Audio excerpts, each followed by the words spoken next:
The bridge started collapsing at 7:42 a.m. with 43 kids on the school bus. The Henderson Creek Bridge outside Fayetteville, North Carolina, had been rated structurally deficient for 2 years, but budget cuts kept pushing repairs to next year, sometime later. Rebecca Chen, 41, had driven Route 7 for 6 years, crossing that bridge twice daily, 5 days a week. She'd felt it deteriorate, the way the concrete groaned under weight, how the support beams vibrated wrong. But on this Tuesday morning, as she approached the bridge with her usual load of middle schoolers, the southern support gave way with a sound like thunder. The bus tilted 15 degrees. Kids screamed. Rebecca had maybe 8 seconds before the entire structure collapsed into the river 30 feet below. What those kids didn't know, what the parents dropping them off never knew, was that their bus driver had spent 12 years flying Apache helicopters in Iraq and Afghanistan. And when a bridge collapses, the difference between mass casualty and miracle survival is pilot instinct measured in split-second decisions. Welcome to Life Stories Archive, where ordinary jobs hide extraordinary capabilities. Rebecca Chen had been driving Route 7 for Durham County Schools since 2017. Morning pickup started at 6:30 a.m. in the subdivisions east of Fayetteville, winding through neighborhoods near Fort Bragg, where military families lived in modest homes with chain-link fences and basketball hoops. The kids on her route ranged from 6th to 8th grade, awkward middle schoolers dealing with acne, first crushes, and the social hierarchy of who sat where on the bus. Rebecca knew them all by name, knew which ones needed extra time to board because of disabilities, knew which ones were dealing with deployed parents or family problems. "Morning, Ms. Chen," they'd mumble, shuffling past with backpacks that seemed too heavy for their frames. Rebecca would smile, check her mirrors, and continue the route. She was professional, punctual, and unremarkable in the way that competent people often are when they do their jobs well. Parents trusted her. Schools appreciated her reliability. Kids found her neither cool nor uncool. She simply existed as part of their daily routine. What nobody knew was that Rebecca's calm demeanor came from years of flying combat missions, where panic meant death. Her careful mirror checks were threat assessment patterns. Her patience with chaotic middle schoolers came from maintaining focus while surface-to-air missiles locked onto her aircraft. Henderson Creek Bridge had been built in 1974, designed for a traffic load that seemed adequate at the time. 50 years later, it carried school buses, delivery trucks, and commuter traffic it was never engineered to handle. Rebecca had noticed the warning signs for months. The way the bridge deck flexed under the bus's weight, concrete chunks appearing on the roadway after heavy vehicles crossed, a support beam that showed visible rust and stress fractures. She'd reported it multiple times. Maintenance logs showed her concerns dated back 18 months. Bridge on Route 7 showing structural issues. Vibration patterns abnormal. Recommend inspection. The response was always the same. Issue logged. Scheduled for review. But reviews took time. Budgets were tight. There were always more urgent priorities. The bridge remained operational, its structural deficiency noted in reports that sat in filing cabinets while buses crossed it twice daily. On March 19th, as Rebecca approached the bridge with 43 kids aboard, she felt something new, a deep vibration that resonated through the bus frame like a warning. She slowed instinctively, Years of pilot training, making her trust her instruments, her senses, her gut feeling that something was catastrophically wrong. That's when she heard it. A sharp crack, like a gunshot, followed by the groaning of metal under impossible stress. The southern support beam failed first. Decades of rust and structural fatigue reached critical failure point at exactly 7:42 a.m. The bridge deck tilted, concrete breaking, rebar exposed as the roadway began separating from its moorings.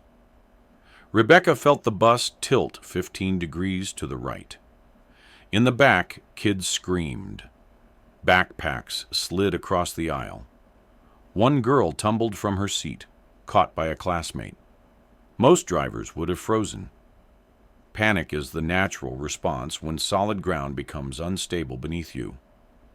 But Rebecca Chen wasn't most drivers. Her pilot training activated automatically. When an Apache helicopter takes damage, you have seconds to assess, decide, and act. Hesitation means you go down hard. Decisive action, even imperfect action, gives you a chance. Rebecca's hands moved with practiced precision. She accelerated, feeling the bus's rear wheels slip as the bridge deck separated. The tilt increased to 20 degrees. Through her windshield, she could see the northern support was still intact. A 30-foot span of bridge that might hold long enough. "Hold on!" she shouted, her voice carrying the command authority of someone who'd given orders under fire. Kids grabbed seats, each other, anything stable. The bus lurched forward, its engine screaming as Rebecca pushed it harder than school buses were meant to go. Time dilated the way it does in combat. Seconds stretched into eternities, where every detail became crystalline. Rebecca saw the bridge deck separating, calculated weight distribution and momentum, felt the rear wheels losing traction as concrete crumbled beneath them. In her mind, it wasn't a bus. It was an aircraft taking damage, systems failing, ground approaching. The same calculations applied: thrust, angle, timing. You can't fight physics, but you can work with it. Use momentum, buy seconds. She kept the accelerator floored. The bus's speedometer hit 45 in a school zone where she normally drove 25. Behind her, kids screamed, but fear was good. Fear meant they were bracing, holding tight, preparing for impact. The bridge deck collapsed completely, just as the bus's front wheels reached solid ground on the north side. The rear wheels were still on the bridge when the section fell away. Rebecca felt the back of the bus drop, felt gravity claiming the vehicle, pulling it backward toward the river 30 feet below. This was the moment. In combat aviation, they call it point of no return, the instant where physics takes over and skill becomes irrelevant. But there's a split second before that point, a tiny window where the impossible becomes barely possible. Rebecca cut the wheel hard left, throwing the bus's weight toward solid ground, using momentum to fight gravity. The rear wheels spun on empty air, the undercarriage scraped concrete, metal shrieked against stone, and then contact. The rear wheels caught pavement. The bus lurched forward, momentum carrying it 10 feet past the bridge's edge before Rebecca could brake. Silence. Complete, absolute silence, except for the sound of 43 kids breathing hard, some crying, all alive. Rebecca sat in the driver's seat, hands still on the wheel, adrenaline dumping through her system the way it used to after combat missions. Her voice, when it came, was steady. "Is anyone hurt?" Sound off, back to front.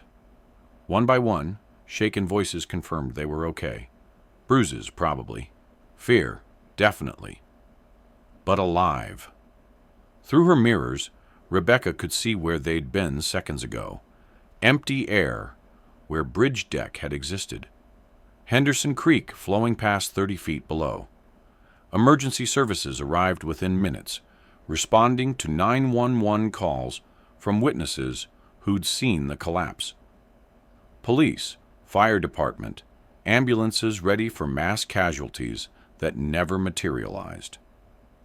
The incident commander approached the bus, looking at Rebecca with an expression mixing relief and confusion.